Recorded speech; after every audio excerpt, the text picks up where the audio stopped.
I'm curious, and I know this is a little off the wall question, but I wonder if, 10 years from now, the kids who are doing that stuff on YouTube will become like the Baltasars of the future and out there making films because they grew up doing all of those aspects. And anybody could talk about this, but I want to kind of direct a little bit to Nate here because I find that what you guys are doing seems like it has that milieu about it.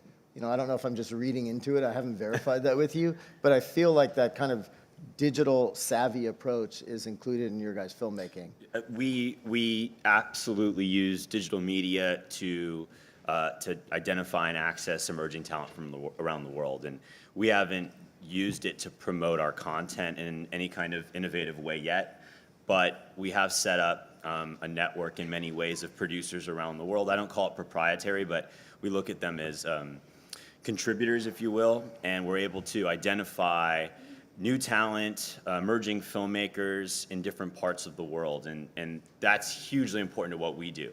We can certainly develop a great script and compete with other producers out there to try to get Martin Scorsese or somebody else to direct our project, but instead, as a younger company, we've gone outside of the US and tried to identify new talent, and they might be directors that have been directing in their country for a while, but perhaps haven't broken out yet.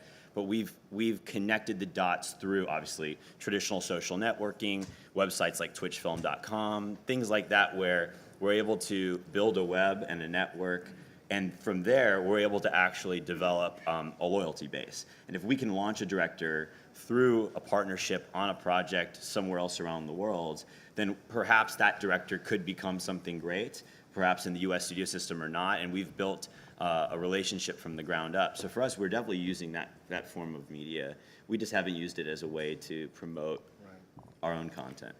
It's interesting. I think one of the big things from my point of view that YouTube and digital filmmaking and distribution really has brought to the table is it's actually put what was the biggest barrier to entry to any young filmmaker.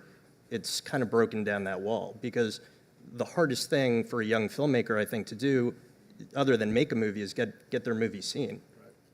And so, now a lot of that, it's still hard, but if you've got something that's truly great and someone who's super talented, it's a lot easier, to send a link around than it is, and for that to get passed on, then, what do you have a DVD and you send it to someone, hope they send it to someone else.